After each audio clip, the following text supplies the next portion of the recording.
All right, Shabbos, say good morning, good morning. School Baruch Hashem to be able to begin another day of learning with everyone. Begin by thanking all of our sponsors for this morning share. To thank our Talmud Torah sponsors for the month of Tammuz.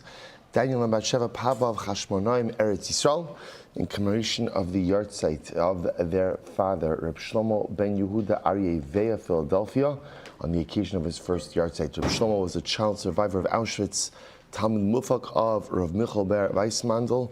He left 90 plus descendants who are Yirei Shamayim. May his neshama have an aliyah. Incredible. Our week of learning sponsors, Yehuda and Jenny Goodhart, in commemoration of the yahrzeit of Jenny's father, Yeshaya Zalman ben Lazer Zichron Livracha. The Brem family of Renana Eretz Yisrael, the Ilui Nishmas, their mother, Leah Riva Chaya Bas Meir Louise Brem, on the occasion of her 25th yahrzeit. Louise Brem dedicated her life to uplifting and educating the most challenged students, as well as inculcating a tremendous love of Torah and Eretz Yisrael in her family. It is a tremendous chus for her family in Eretz Yisrael to sponsor words of Torah that is being spread throughout the world. Incredible. Steve Galaskov, in memory of Tova Rabinowitz, Tova Bas Yoshua Yaakov Zichron Livracha, sister of Shavi Friedman, and in memory of Adina Zahavi, Adina Bas Sheva Bas Dov Ber Azriel Zichron Livracha, sister of Yossi Openden. So many beautiful and overwhelming dedications today. We thank all of our sponsors for their generosity. We hope in the merit of our Talmud Torah, all of the neshamas will have an aliyah. The families, a nechama, our hostages will be returned to their families, b'shalom and b'karov, and our precious soldiers will be successful. B'chol ma'aseh yadehem. But with that, let us begin. We have a lot to do today. Baruch Hashem, a really great daf ahead of us. Next couple of days, some really exciting. It's always exciting. It's always exciting. Some really fascinating Gemara, some halacha, some hashkafa, some agadata, a little bit of a mix. Anything and everything you could ever want out of a blot of Gemara, Meretz Hashem, we will find over the next few days. So today's daf is Yud Daled 14. We are picking up in Meretz Hashem on the bottom of Yud Gimel Base 13b. 13b, Tan Rabbanan. 2 lines up from the bottom. Tan Rabbanan. Supposed to remember again, we're getting now actually into some of the interesting halachos concerning how a scroll is supposed to be structured. That's the right terminology. So remember again, all of their svarim, from the Gemara's perspective, were in scroll form. So the shaila is, are there certain obligations or certain details that the scroll has to conform to? So if a person wants to put all of Tanakh into one scroll, he has the ability to do so. Now the truth is, what the Gemara says over here is a davar pashut. We already saw actually beforehand was a machlokes. Remember in yesterday's daf we had a 3 machlokes in Rabbi Meir, Rabbi Yehuda, and the Chachamim about how a scroll is permitted to be structured. So okay, this price over here reflects the idea that you could put all of Tanakh, Torah, Nevi'im, and Ksuvim into one scroll. So the Gemara says, however, again, when doing so just to understand the imagery over here, this scroll that they're talking about sounds like it's talking about that it has 2 poles, like what our Sefer Torah has. So the Gemara says over here that you have to leave enough blank parchment at the beginning of the scroll so that the blank parchment could wrap around the pole, and enough blank parchment at the end of the scroll that it could wrap around the circumference of the rest of the scroll. So just keep that in mind. Now, whether that means that maybe it's a 1-pole scroll, and therefore, again, at the end it's just saying leave extra parchment so that it wraps around the circumference, or it's a 2-pole scroll, we'll discuss in just a little bit. So the Gemara says, take a look at Rashi. K'dei lagol amud. You can look at both. K'dei lagol amud. Maniach klaf chalak legalgel al gabe amud shal eis. Shah sefer nigla lalav. So in the beginning of the scroll, you have to leave enough blank parchment that you can wrap the blank parchment around the pole. In the end, besofa k'dei lagol hakef. Besofa maniach chalak gadol.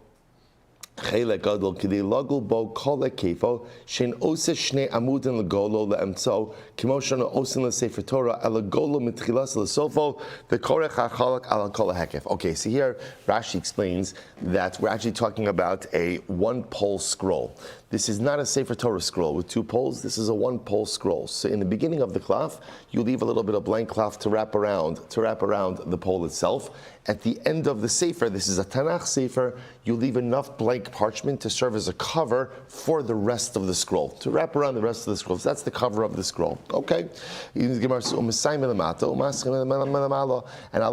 whenever you finish at the end of one column, you begin on the beginning of the next column. Now remember again, we spoke about this also in yesterday's daf, that there were certain halachas about the amount of blank space that you have to leave between the conclusion of one section and the beginning of another section. Here the Gemara says, if whatever you finish, because remember this is a scroll of Tanakh, so whatever you go ahead and you finish at the end of one column, you don't have to leave any space. Rather, you just begin, or I should say it's not a functional space, you just begin at the beginning of the next column. Fine. So the Gemara says, top of your dalet, vim balachto chosech. Now, if you want, it's actually interesting. So remember again on both sides. So this is a Tanakh scroll, Torah, Nevi'im, and Kesuvim, all in one scroll. So detail number one, the beginning has to have enough blank parchment in order to wrap around the pole. Halacha number two, the end has to have enough blank parchment to wrap around the entire scroll. Halacha number three, if you finish a section on the bottom, even if technically there's some more space to start the next section on that bottom, don't do that. Rather start the next section on the top. Okay? Then halacha number four, the Gemara says, if you want to go ahead, then balachto chosech, which means if you want to separate the sections. Let's say you decide, you know what, you want to go ahead and separate off Nevi'im from Torah. So the Gemara says, you're allowed to do that. Chosech, you're allowed to do that. So the Gemara says, my kamra, what does that mean you're allowed to do that? And others will both say, of course you're allowed to do that. Why would you be allowed to do that? Because everyone is agreeing that the idea of putting all of Tanakh in one scroll is not ideal. Right? The idea over here, we saw already yesterday's daf, it's so much better to go ahead and write independent svarim. So why does the Gemara have to say that if you want to detach the various sections you're allowed to? That should be pretty obvious. To which the Gemara says, this is what it means to say, Shem balachto chosech. No. The reason why, when you finish one section on the bottom, that you should begin the next section on the next column, right, which essentially is the next piece of cloth, is because this way, if you want to go ahead and detach the sections, you have the ability to do so. In other words, think about it like this. Imagine for a moment, you went from the end of Chumash Devarim, let's say Chumash Devarim ended at the middle of a column, and then you started Sefer Yoshua on the bottom of that column, for argument's sake. Then what would be the problem? The problem is if you ever wanted to divide up those scrolls, you couldn't do it. Why? Because Sefer Yoshua and Chumash Devarim are written on the same piece of parchment. Masha'en Kain, if you finish Chumash Devarim and you begin Sefer Yoshua on the next column, the next piece of parchment, like this, if you ever want to detach them, you could do that. Same idea in the different Svarim of Nevi'im. Same idea, by the way, in the different, you don't even have to be as dramatic from Chumash to Navi. You finish Chumash Bereshis on the bottom of one column, you want to go ahead and start Chumash Shmos on the next piece of parchment, the next column. This way again, if you ever want to divide up everything, you have the ability to do so. Incredible. So the Gemara says, the Gemara is the kasha. Tchila sefer v'sofo kedei logo. So it says, remember again. So now let's contrast this. We had a halacha that said as remember, you are making a one-pole scroll. So what did the Brayso say? What did the Gemara say before? The beginning of the cloth, you have to leave enough cloth to go out and wrap around the pole. The end of the cloth, the end of the scroll, what do you need? Enough cloth to what? To wrap around the entire circumference of the scroll. Essentially, leave enough empty parchment to serve as a cover for the rest of the scroll. Now the Gemara quotes another Brayso. Tchilas sefer v'sofa. When writing one of these scrolls, in the beginning of the sefer and at the end of the sefer, kedei logo. You have to leave enough blank parchment to wrap around it. So the Gemara says, kedei logo mai. Wrap around what? Wrap around what? Excuse me. I kedei logo amud. If we're talking about enough blank parchment to wrap around the pole, so kashya hekif, then ultimately, and I will say, what do you do with the previous price that said that you have to leave enough parchment to wrap around the entire circumference of the scroll at the end? Ikidei logol hekif, and if you're telling me that it's enough parchment to go ahead and wrap around the circumference of the entire scroll, kashya amud, then what do you do with the previous price that said that at the beginning you have to leave enough blank parchment to wrap around the pole? Rav Nachman bar Yitzchak litztadin katani. Rabbi Yitzchak said, you're right, no, it's talking about two different things. Two different things. As we were talking about before, there's two different blank parchment obligations. At the beginning of the scroll, we're going to say, just once again, remember, this is a one-pole scroll. So not like the Sefer Torah that we have a one-pole scroll. There are two obligations of blank parchment. In the beginning of the scroll, there's the obligation to leave a little bit of blank parchment, enough just to wrap around the scroll. At the end of the scroll, they have to leave enough blank parchment to what? Wrap around the entire circumference of the parchment itself, effectively serving as a cover. Okay, so that's our first approach. Rav says, no. Kitanyahi b'Sefer Torah. They both say that last price we just mentioned ultimately is talking about a Sefer Torah. They both say in a Sefer Torah, what's the halacha? In a Sefer Torah which has two poles, you also have to leave blank parchment at the beginning and at the end. But how much blank parchment do you have to leave for a Sefer Torah? Just enough blank parchment to wrap around the poles. So again, when you're dealing with a one-pole scroll, so again, there are different halachos of blank parchment at the beginning and at the end. In the beginning, enough to wrap around the pole. At the end, circumference around the entire scroll. In a Sefer Torah, all you have to do is leave enough blank parchment at the beginning and at the end to wrap around both poles. Okay, beautiful. So the Gemara says, Kidisanyo, Kala Svarim Niglalim Mitchilas and Sofan. All other svarim, this is actually interesting. So Machlokes over here, Rashi tells us we're just going to go with Rashi. So the Gemara says over here, all svarim, all scrolls, now these are talking about one-pole scrolls, all scrolls in the Glolim Mitchilas and Sofan generally are rolled from their beginning to their end. The Sefer Torah Nigla Le'emtziaso. A Sefer Torah generally should be kept rolled towards its middle. Okay, take a look. Fine. So the Gemara, fine. So let's leave it. The Gemara says, "So this off a nigla lemsi." Sorry. Says Torah nigla lemsios va'oselo amod elich ve'elich. And furthermore, again for a Sefer Torah, ultimately again you want blank parchment in the beginning and in the end, both to go ahead and wrap around both poles. Okay. Amar Rabbi Sadak. Kach hayu kosvei svar Yerushalayim osin sifrayim. So Rabbi Elazar Bar Sadik says, this is how the Sofrim in Eretz Yisrael would go ahead and make their Svarim. Tanrabanan, Einosin Sefer Torah, Lo Arko, so I'll say good. So now, so just so you understand what we're left with over here. So we're left with over here these two different models of scrolls, our classic Sefer Torah with two poles, and our, what we'll call our other scroll with one pole. Now, what was that other scroll, that one pole scroll? That could be anything. That could be that could be Chumashim scroll. You could have a different scroll for each Chumash. You could have a scroll of Tanakh. You could have a scroll of Nach, Nevi'im, Ksuvim. Again, should you put everything together, not put everything together? So that's still subject to our Thruyah Machlokes, Rabbi Meir, Rabbi Yehuda Nacham that we saw in yesterday's daf. Fine. So now we're transitioning a little bit to a different topic. Tan Rabbanan. Ein osin Sefer Torah lo arko yeser al hakefo, velo hakefo yos yeser al arko. I should say this is an interesting halacha. So the Brisa says over here that a Sefer Torah, its height should not be greater than its circumference, and its circumference should not be greater than its height. So apparently the proper dimensions of Sefer Torah is that circumference and height should be the same. Okay. Shalu es Rabbi. He said to Rabbi, okay, so Shir Sefer Torah Bekamo. So based on this, what is the optimal height of a Sefer Torah? So the Gemara says, Amar Lahen Bigvil Shisha. So Bigvil Shisha. If you're dealing with Gvil, now I'll say, Rashi points out over it, we've seen this before, Gvil is thicker parchment. There are different forms of processing hides, and depending on how you process the hide, dependent on the thickness of the parchment.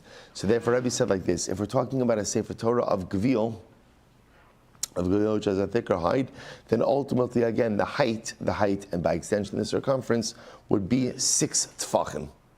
6 tfachim, that's the height. Beklaf, bekama. What if you're writing a Sefer Torah out of klaf? Ultimately, again, how tall? What's the height of that Sefer? So Rabbi said, Eni odea. Rabbi said, I'm not sure. I'm not sure. First of all, take a look at Rashi. Rashi says over here, Shir Sefer Torah Bekama, Arkomi Bailu. So what's the proper height of a Sefer Torah? So Rabbi answered, Gvil Shu'av. So Gvil is thicker parchment. Ve'kifo Gadol, and therefore again its circumference is larger. So Tzarech Shisha Tfachim requires a height of 6 Tfachim. Zohi Mida Lios Nigmar B'Shisha Tfachim Hekif Biksav Benoni. So if you want to go ahead and have a Sefer Torah that is made of Gvil with average size script, which average size writing, ultimately again you're going to have a height and a circumference of 6 Tfachim. Okay, well the truth is, which remember I will say, remember you're going to have to measure the height first, right? So in other words, so the height will be 6 tefachim with average size writing will yield you a sefer with a circumference of 6 tefachim. Okay, but Rabbi didn't know in terms of cloth. So apparently, again, they also you could see that they were using gvil. We saw this already, but we've seen this before. They were using gvil more than they were using cloth. So Rabbi wasn't sure about the dimensions. Ultimately, again, of cloth. Rav Huna Kasov, so the Gemara says, Rav Huna Kasov Shivin Sifrei Daraisa, Velo Isrami Le'elachad. So I'll say Rav Huna wrote 70 Sifrei Torah, and only one time did he manage to make a sefer that had the same height and circumference. So we're just pointing out, people say, what's the chap? What's the chap ultimately? In other words, what do we matter if the Sefer Torah ultimately has the same height and the same circumference? So B'Pashtos, it seems like it's just like a din in perfection, like a din in completion, like all the measurements turn out to be the same. The beauty of Torah is that Torah is the one thing in this entire world that is perfect, right? Torah, Kuchabrichu, Chati, Torah, the Ribbon Shalom is all one thing, one entity. So the Ribbon Shalom is Hatzur, Tamim, Palo. HaKadosh Baruch Hu ultimately, again, is the rock, is complete. Torah is the rock, is complete. This notion of having something with the same height, the same circumference, represents a certain completion in measurements, is supposed to convey to us, the user, the completeness, the perfection of Torah. So the Gemara just says there's something very interesting. So if Rav Huna was a sofer, he wrote 7-day Sifrei Torah, and out of his 7-day Sifrei Torah, he was able to get it right once. So you see from here, by the way, it's not ma'akev. In other words, even if you go with this idea that this is the ideal, it doesn't impact the kashrus of the sefer. So we'll say, so it's interesting to see how Rav Huna wrote 70 Sifrei Torah, and he got the measurements right how many times? Once, which tells you something absolutely amazing. Torah is perfect, but there is no expectation of perfection on the user, right? In other words, so we are all privileged to learn a perfect Torah, to partake of a perfect Torah, to ingest a perfect Torah, but yet the usage and imbibement of a Sefer Torah in no way creates an expectation of perfection for us. And that is such an incredible and important yesod. Use the source of perfection, enjoy the source of perfection, learn perfection, but absolutely no obligation upon us to become perfect individuals. What are you sold? So the Gemara goes weiter. Ella, so Elachad, Rav Achar bar Yaakov Kasav Chad Amashicha Deigle V'Isramile. So Rav Achar bar Yaakov one time was able to go ahead and write a Torah with these perfect dimensions, where the height and the circumference equaled each other. He did it on a calf skin, V'Isramile, and it worked out. So the Gemara says, Yavu Bei Rabbanan Einai V'Nach Nafshei. Literally, again, I will say, the Rabbanan set their eyes upon him, and he died. I will say, so what's going on over here? So it's not immediately clear what's going on over here, right? But Lamaisa, this seems to be one of these situations of Ayin Hara, that here of Achar Yaakov got it right. No one else had been able to get it right. And this accomplishment caused much envy and jealousy amongst his rabbinic colleagues. Went ahead and created an Ayin Hara. So we're going to be talking about this Ayin Hara many times before. That's when I have something, when I do something or possess something, and again, it invokes envy or negativity or jealousy or sadness in others. My bracha creates a negative reaction in something else. Unfortunately, in someone else, that bracha boomerangs back and has a negative impact on me. So here, Rav Huna Sorry, not Rav Huna. Rav Yaakov was able to write this one sefer in such a perfect way. No one else was able to do it. It caused this sense of envy, jealousy, sadness in others, and as a result, led to his demise. Pretty dramatic. I would say so let's go right there. This idea that Torah is perfect, and here you should have something where the height and the circumference ideally match each other, but yet man has difficulty producing this. Man has difficulty producing this. Let's say is the story of the human condition and the story of the Yid. But we've quoted this many times before. The pasuk says, one of my favorite drashos, "Va'anshe kodesh tiyun li, ubasar basoda treifa lo sochelan." I think I quoted this a couple of weeks ago. Pasuk says, "Be holy people, anshe kodesh tiyun li, basar basoda treifa lo sochelan." Don't eat a treifa. Treifa is an animal that is killed by another animal. You have to eat an animal that had proper ritual slaughter, proper shechita. So the Kotzker says, what's the drush over here? Anshe kodesh tiyun li. Kadosh Baruch Hu says, I have more than enough malachim. I don't need any more angels. What do I need? I need a few good men, right? I need a few holy men. Anshe kodesh tiyun li. Just be holy people. Don't strive to be malachim. So often in life we encounter a sense of frustration in our Yiddishkeit because we're striving for the wrong thing. We're striving for perfection. We're striving for angelic status. And HaKadosh Baruch Hu says, that's not what I'm asking of you. I'm asking you just to be the best people you could be. Recognizing that as a person you're going to fail. As a person you're going to fall. As a person you're going to sin. That is the nature of the human condition. So don't try to hold yourself to an expectation where you're never going to make mistakes. Minimize your mistakes. Try not to repeat the same mistakes. But HaKadosh Baruch Hu says, I'm just asking you to be excellent people. So it's I don't know, to me that is what this whole thing represents. Torah is perfect, so really man should try to create the perfect Torah. And what does the Gemara keep telling us over and over and over? People can't produce perfect Torahs. Sometimes one here out of 70, one over here, Rabbi Yaakov, one over here. But Lamaisa, even Torah which is perfect cannot be replicated in a perfect way by man. Kadosh Baruch Hu says, that's okay. That's okay. That's not what I expect of you. I don't expect perfection. I don't expect, angel kite. I just expect you to be the best people. Anshe kodesh tiyun. Incredible. I'm going to have another of Hamnuna. Because of Rabbi Ami, Dalid Mea Sifrei Torah. It's interesting. So listen to this. It says Rav Hamnuna. So Rabbi Ami wrote 400 Sifrei Torah. So I will say, no one could write 400 Sifrei Torah. Impossible. So the Gemara says, Dilma. So it says, so how do you understand this? Rav Hamnuna said, Dilma, Torah tziva lanu Moshe kasav. Maybe what they used to do is they would mechabed Rabbi Ami, they would honor Rabbi Ami with writing the phrase, Torah tziva lanu Moshe. Moshe Rabbeinu went ahead and commanded Torah to us.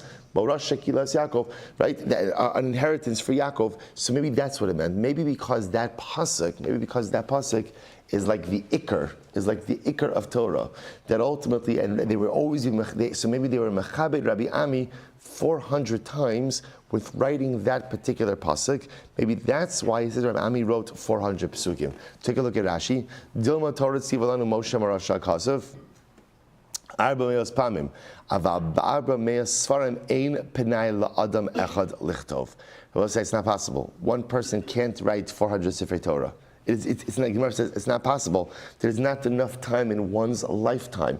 I guess maybe if a person is ambidextrous, right, and Mamish writes 2 Svarim at once, even then I will say, not enough time in this world, not enough time in this lifetime to write that many Svarim. So therefore the Gemara says, maybe it means they were mechaberim with this passage. I will say, if you take a look at Tosfos is right across on the left, a beautiful Tosfos here. It's Dilma Torah Tziva, Vam Rabbeinu Tam, the Osa Pasuk Karoi Torah.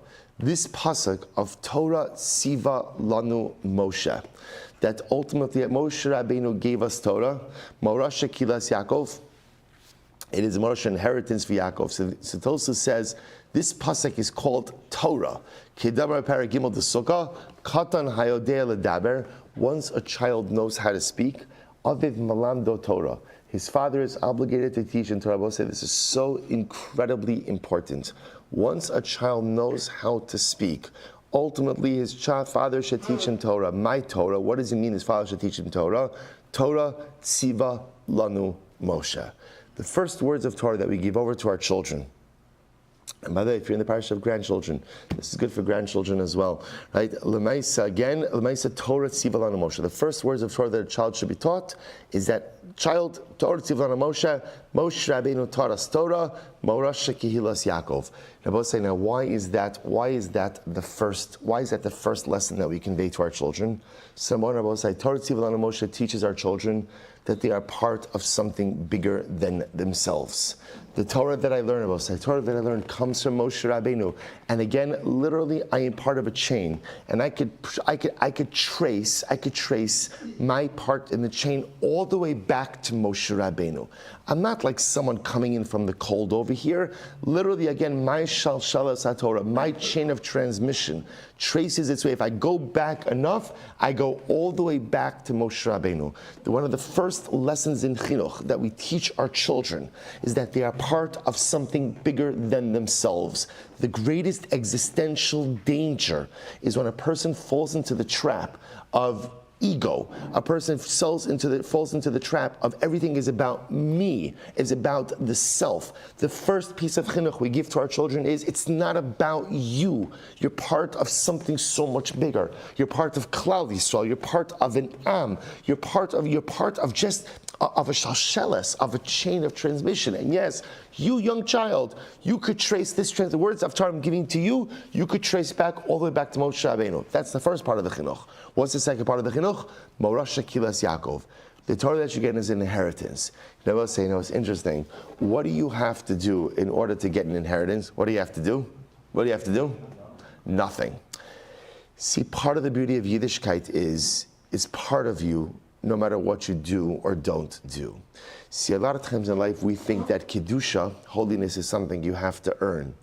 The secret of Klal Yisrael, that we have conferred Kedusha.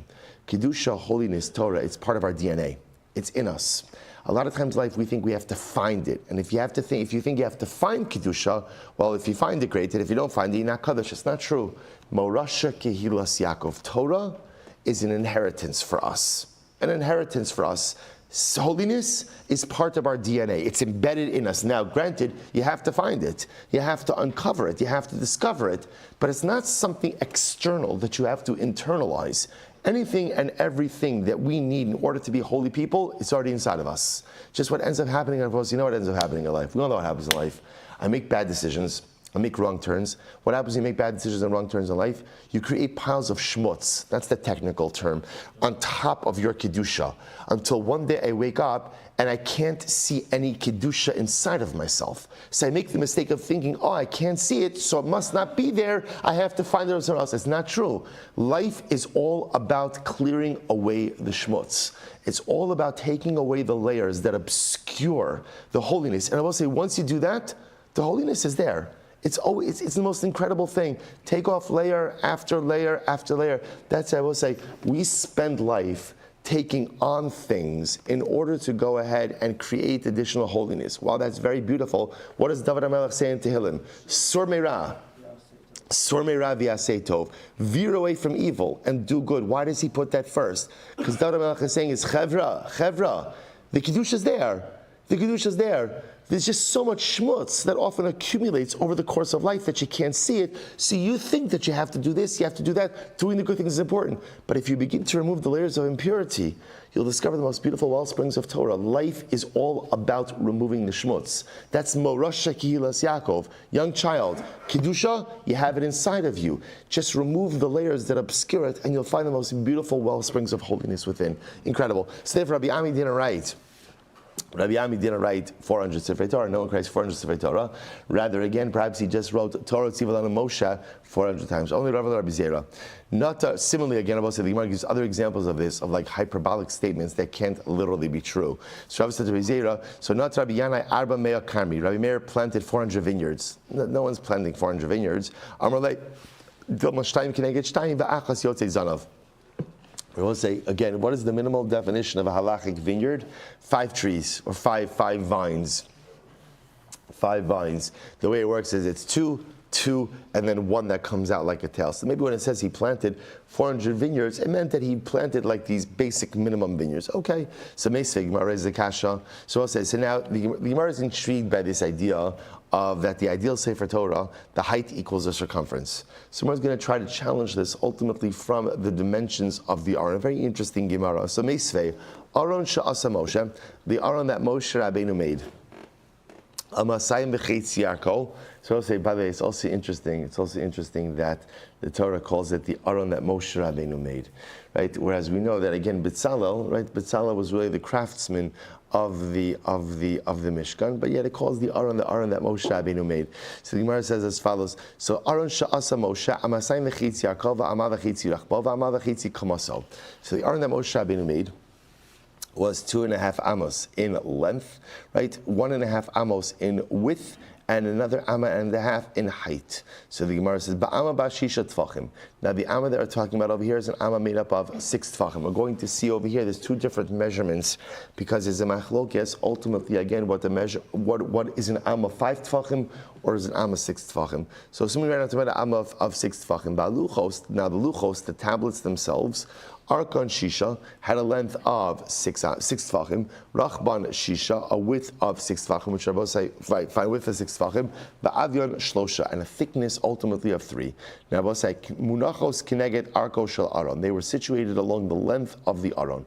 So Kama Luchos, Ochos Ba'aron. So how much space do the Luchos take up in the Aron? Shnei Masar Tfachim, 12 Tfachim. Nishtairu Sham Shlosha Tfachim. So that leaves a space of 3 Tfachim. Semehen Tefach, so remove from that a tefach, right? Why? Really half a tefach on each side. Chetzi l'kosel zeh, chetzi l'kosel zeh. Half a tefach on one side, half a tefach on the other side. So in Shteiru Sham Shnei Tfachim, you're left with 2 tfachim.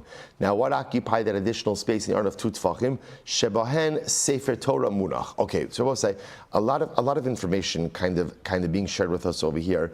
In addition to having the luchos, according to this first approach, in addition to having the luchos, the tablets in the Aron itself, there was something else in the Aron. What else was in there? A Sefer Torah. What's Sefer Torah talking about? Take a look at Rashi. Sefer Torah, Shekasav Moshe Nemar Vayichtav Moshe Satorah. So we'll say Moshe Rabbeinu wrote a Sefer Torah. Wrote an entire Sefer Torah. The Sefer Torah of Moshe Rabbeinu was placed inside of the Aron next to the luchos. Next to the luchos, Shene'emar ein ba'aron rak shnei luchos havanu asher niach sham Moshe. Because we'll say the pasuk in Malachim says. Now listen to the wording over here. There is only in the Aron ein ba'aron. There's only not in the Aron.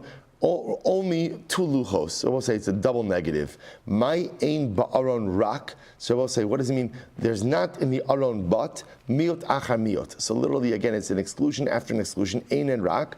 Vein miot achar miot el l'rabos. And a miot achar miot comes to include something. What does it come to include? Sefer Torah shemunach ba'aron. Not only were the luchos, not only were the tablets in the Aron, but ultimately, again, a Sefer Torah of Moshe Rabbeinu was included in the Aron as well. So the Gemara says, Pirnasta Aron the Arko. So that's fine. Now you've accounted for the Aron for its length. Say Parnas Aron l'rachbo. So now let's talk about the width. Kama luchos ochos ba'aron. How much space did the luchos take up in the Aron? The width, shisha tfachim, 6 tfachim. Nishtaru sham shlosha tfachim. That leaves us 3 tfachim of space. Semehen tefach chatziv l'kosel zeh v'chatziv l'kosel zeh. So remove a tefach from that. Half a tefach on this side for the wall, half a tefach on the other side for the wall. So the Gemara says nishtaru sham shnei tfachim. Ultimately, again, there's 2 tfachim of space. Why?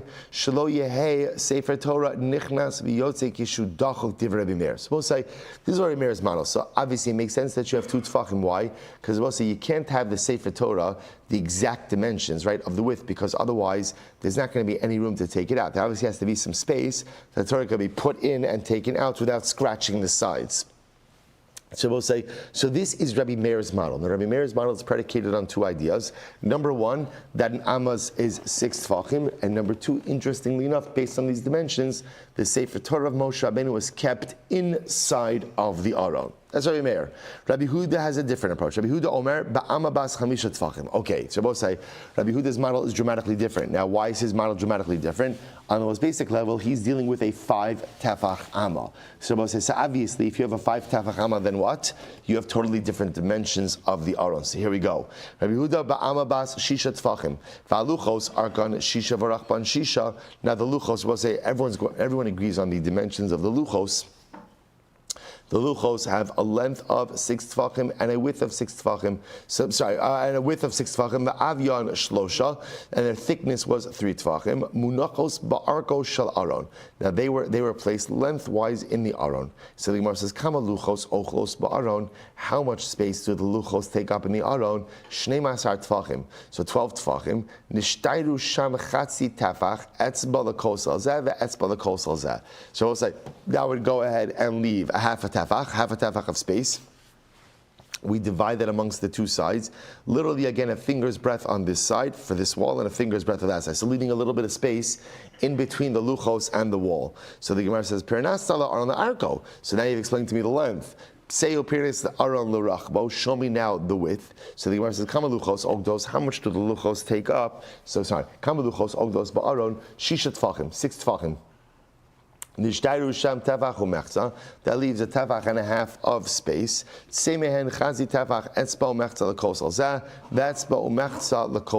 That leaves about a finger's breadth and a half for each side, so that doesn't scrape up against the wall. Okay, so say this is fascinating. So that leaves us now with a tefach of space. What do they use as tefach of space? The 2 rods. What 2 rods are we talking about over here? So we'll say this is fascinating. Take a look at Rashi. Well, let's read the pasuk. Shneimar apirion asa lo hamelech shlomo. So literally again, apirion means like a throne. A throne. Did King Shlomo make mi'atse halavonon from cedar wood? Mi'atse halavonon amudav. Sorry, mi'atse halavonon amudav asa kesef rifidaso zav merkav argaman. So look at Rashi for just a moment. Shabo amudim omdim. Beis amudei kesef, kimin amudei sefer Torah, shofin la'arko v'haluchos beinehen, shnemar amudav asa kesef. So Rabbi said, this is fascinating. Apparently, Shlomo HaMelech put 2 silver rods, 2 silver poles inside of the aron. Now again, just to be clear, these were not the poles, the gold poles on the outside of the aron that were used to transport the aron. These were 2 silver poles put on the inside of the aron that were supposed to represent the poles of the Sefer Torah. Those are what Rashi says over here. Peis amudei kesef, kimin amudei Sefer Torah. Like the poles of a Sefer Torah, shochvin la'arko, they are put along the length of the aron, v'haluchos beinehem. So the imagery here is quite beautiful. Just like a Sefer Torah has 2 poles, so do Shlomo HaMelech put 2 silver poles along the length of the aron on top and on the bottom of the luchos, almost symbolizing poles for the luchos. Quite beautiful. Furthermore, again, so fine. So that's what he had in the aron. Va'argaz sheshigru b'plishtim daron elokei Yisrael munach mitzido. Okay, so we'll say. So therefore, just to point out over here, we're going to see in Rabbi Meir's model. So remember again, in Rabbi Meir's model, you have the luchos and the Sefer Torah of Moshe Rabbeinu in the aron. In Rabbi Huda's model, there's no room for the Sefer Torah of Moshe Rabbeinu, right? Because remember again, you're dealing with less space. Why are you dealing with less space? He's only dealing with an amma that is 5 tefachim. So what does Rabbi Huda have in the aron? He has the luchos, obviously. We'll see there's more than the luchos, but the luchos, he also has in there the poles, these silver poles. So where's the Sefer Torah of Moshe Rabbeinu? So watch this. He says now, right next to the aron, outside of the aron, next to the aron, was argaz sheshigru bo plishtim, was literally again the case or the chest that the plishtim sent back to Klal Yisrael. Now we'll say, now remember again, we know the story that in Sefer Shmuel, when Shmuel's sons Chafni and Pinchas go out to war, they take the aron with them to war. They're killed in battle, and the aron, the ark itself, was taken captive by the Plishtim. Plishtim had a terrible time with the aron, right? Wherever the aron was, there was like an outbreak of hemorrhoids and diarrhea, and they literally could not. They had no choice but to go ahead and return the aron back to Klal Yisrael. They return the aron back together with a chest of gold. The chest of gold. So the Gemara says, Argaz sheshigru b'plishtim darla l'kei Yisrael munach mitzido. It's actually very interesting. That chest of gold that the plishtim went ahead and sent back with the aron, the chest, not the gold, the chest itself that they sent back was situated right next to the aron on the outside. Shneimar ves klei azav asher shivosim lo asim tesime ba'argaz mitzido v'shilachtem also va'alav sefer Torah munach. And the Sefer Torah of Moshe Rabbeinu was placed on top of that chest. So Rabbi Yehuda's model, remember again, there's not enough room for the Sefer Torah of Moshe Rabbeinu inside the Aron. So you have the Aron, luchos, silver poles on the inside. Next to it, that chest that the Plishtim sent back, placed on top of that chest was the Sefer Torah of Moshe Rabbeinu right next to the Aron. Shneimar, Lakoach HaTorah Zeh, V'samtem also mitzad Aron Bris Hashem. Mitzadu munach v'lo b'socho. So I will say Rabbi Yehuda's model, the Sefer Torah of Moshe Rabbeinu was placed next to the Aron, but not in the Aron. I umma ani mekayim ein ba'aron rak. So what do you do with the pasuk that says there was only in the Aron? So what does that come to include? The Rabbos, Amud Beis, Shivrei Luchos, Shemunachim Aron. We'll say incredible. What else was included in the Aron? The broken tablets. The broken tablets. So I will say, so remember the whole chap over here is, remember the pasuk itself has this double negative. Ein ba'aron rak. A miut achar miut achar miut is l'rabos. So according to Rabbi Meir, the ribui comes to include the luchos and the Sefer Torah of Moshe Rabbeinu. According to Rabbi Yehuda, what else does it come to include? What else is in the Aron besides the luchos? So according to Rabbi Yehuda, ultimately again, you had the full set of luchos and the broken luchos. So I'll say, so again, also Rashi points out there, look at Rashi, Shivrei luchos shemunachin tachas haluchos. So I'll say it's quite beautiful. You had the complete set of tablets, and underneath the complete set of tablets were the broken tablets. Right, the first set of luchos that Moshe Rabbeinu broke were put in the Aron underneath the whole set. Incredible. We'll come back and talk about that in just a moment. So Gemara says, now watch this. Gemara says, if you go back, so remember, let's come full circle. Why are we doing this? Besides the fact that it's rivetingly amazing and beautiful and fantastic. But remember again, our initial discussion was about the circumference of the Torah, right? The height circumference. 6 tvachim, 6 tvachim. If you think that a Sefer Torah has a circumference of 6 tvachim, michti kol shish be'kevo shlosha tvachim yish bo berochav tefach. Shabbos says, so remember again, for every 3 tvachim, ultimately in circumference, you have a tafach of diameter. And if a Sefer Torah is rolled to the middle, as we were talking about before, then ultimately again, the problem is, we'll say the dimensions are not going to work. To which the Gemara said, "Betrei poshchi hechi Yosef." How could the Sefer Torah be situated in those 2 tefachim of space? Sefer Azara l'tchilasa hu niglal. So it's not a problem because the Sefer and the Azara, the Sefer of the Aron, was not rolled to the middle. Rather, it was rolled to the beginning. So the Gemara says, "Vakati trei betrei hechi Yosef." Still, how can you get a scroll of 2 tefachim in a space of 2 tefachim? It's too tight. On Ravashi, the karach beporta, the karach ale. So I'll say it's interesting. So apparently, the way they situated it is that they rolled most of it to the beginning, and a little bit was put on top. So because of that, you were able to diminish the diameter enough to be able to fit it in a space of 2 tefachim, without it being exactly snug against the Aron. Okay, Rabbi Yehuda, Mikamei Dalese Argaz Sefer Torah Hechi Havi Yosef. So we'll say this is incredible. So Rabbi Yehuda, so we'll say, so now, okay, so that's how you work out the dimensions of the Sefer. So we'll say now the Gemara is very intrigued because we have a fundamental machlokes over here specifically about the Sefer Torah of Moshe Rabbeinu. So remember again, according to Rabbi Meir, the Sefer Torah of Moshe Rabbeinu was placed inside the Aron. Now we'll say we're going to see, by the way, that it's also possible that everyone agrees that both the whole tablets and the broken tablets were both in the Aron. So according to Rabbi Meir, you have whole tablets on top, broken tablets below, Sefer Torah of Moshe Rabbeinu on the side. According to Rabbi Yehuda, whole tablets, broken tablets, Sefer Torah of Moshe Rabbeinu was where? Outside of the Aron, situated on top of the chest that was sent back by the Plishtim. To which the Gemara asks a very simple question. That's fine after the Plishtim sent back the chest. Before the Plishtim sent the chest, where was the Sefer Torah of Moshe Rabbeinu? Remember again, Moshe Rabbeinu writes his Sefer Torah in Chumash Devarim, right? The story of the Plishtim happens in Sefer Shmuel, right? So there's 2 Nevi'im there, right? So there's Yoshua and Shoftim in between. So there's time in between the Plishtim sending back the Aron and ultimately again, and Moshe Rabbeinu writing his Sefer. So up until they got the chest back from the Plishtim, where was Moshe Rabbeinu's Sefer Torah situated? To which the Gemara says, Yosef,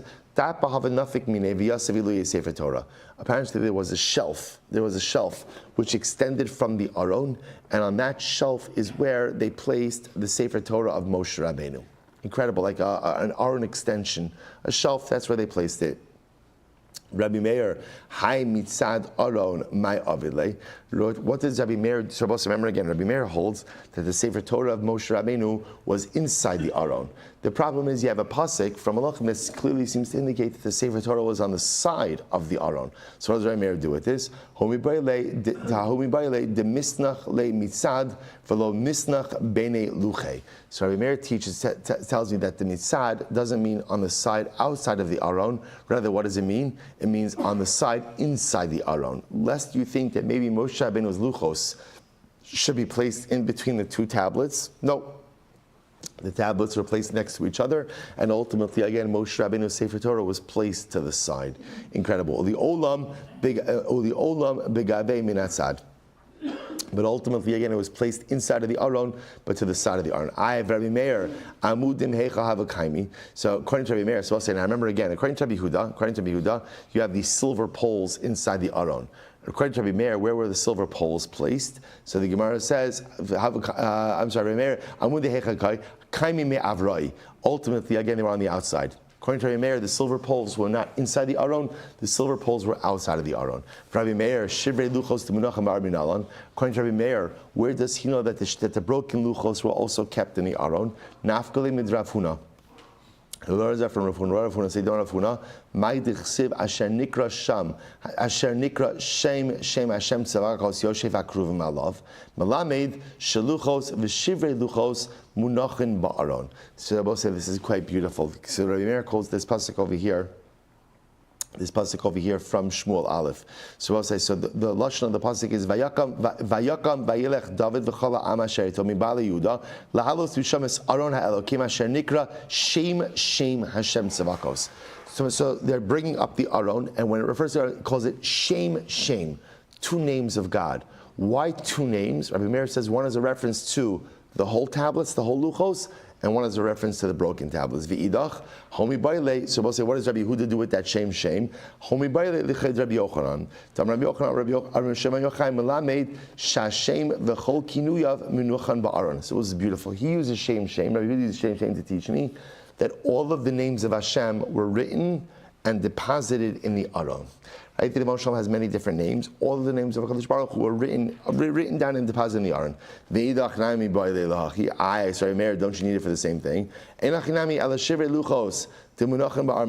does he learn out that even the broken tablets were in the Aron? So let's listen to this. He learns that from Rav Yosef. The Tana Rav Yosef. Asher Shibarta. So remember again, I will say, so HaKadosh Baruch Hu says to Moshe Rabbeinu, right?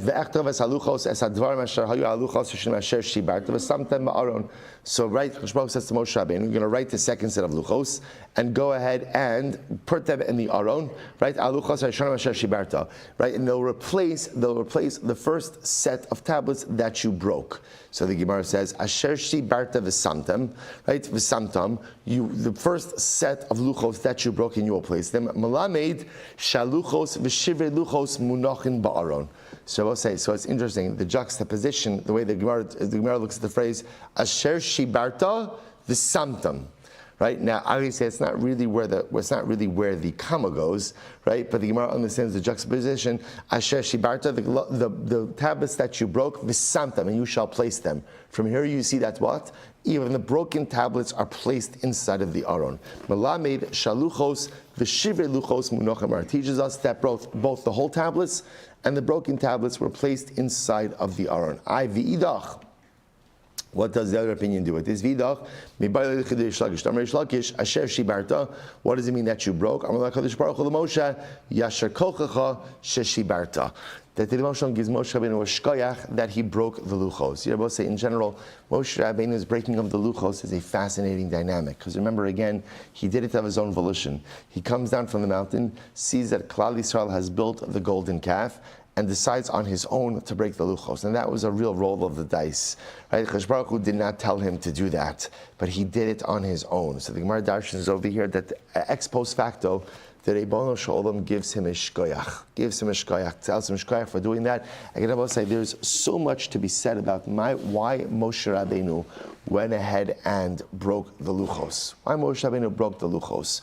What did he understand that he was trying to accomplish by going ahead and breaking the luchos? What did he think he was going to do? So we often assume that Moshe Rabbeinu's logic was punitive.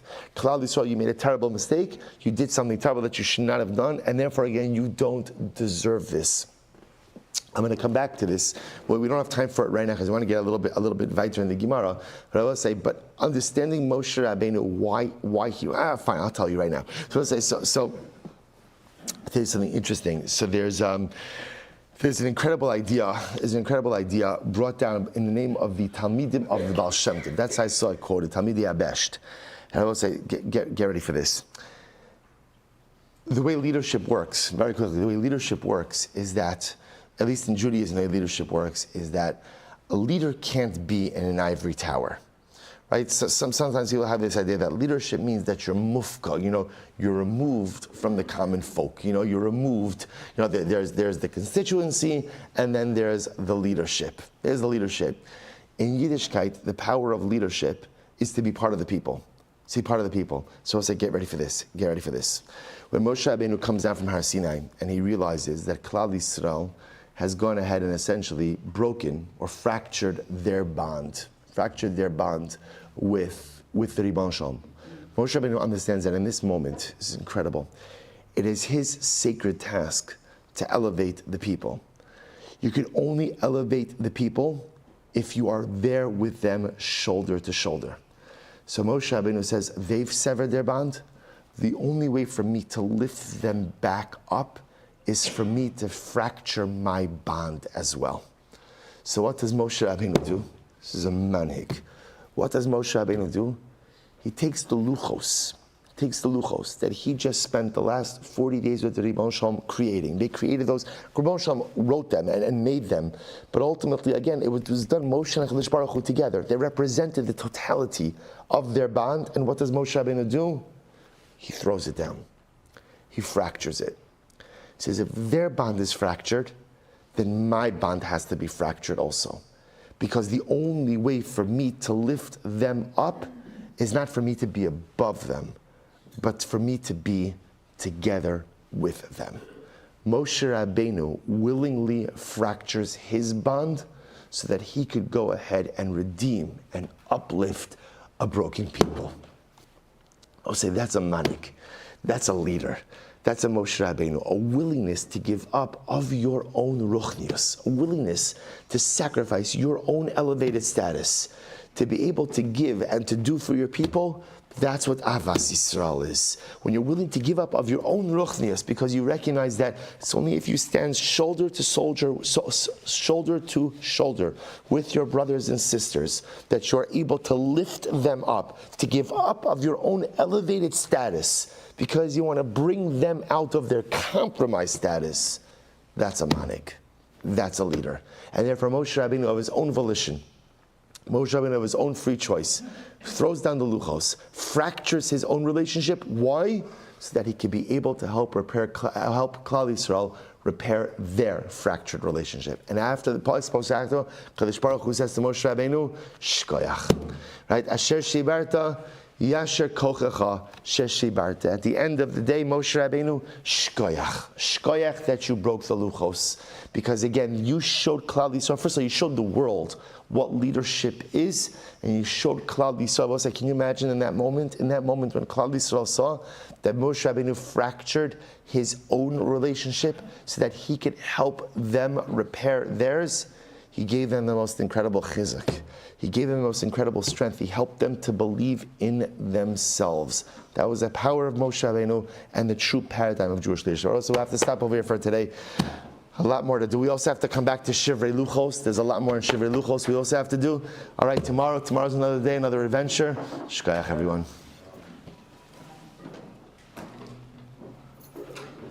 All right, Chavra and Zoom, have a great day, everyone.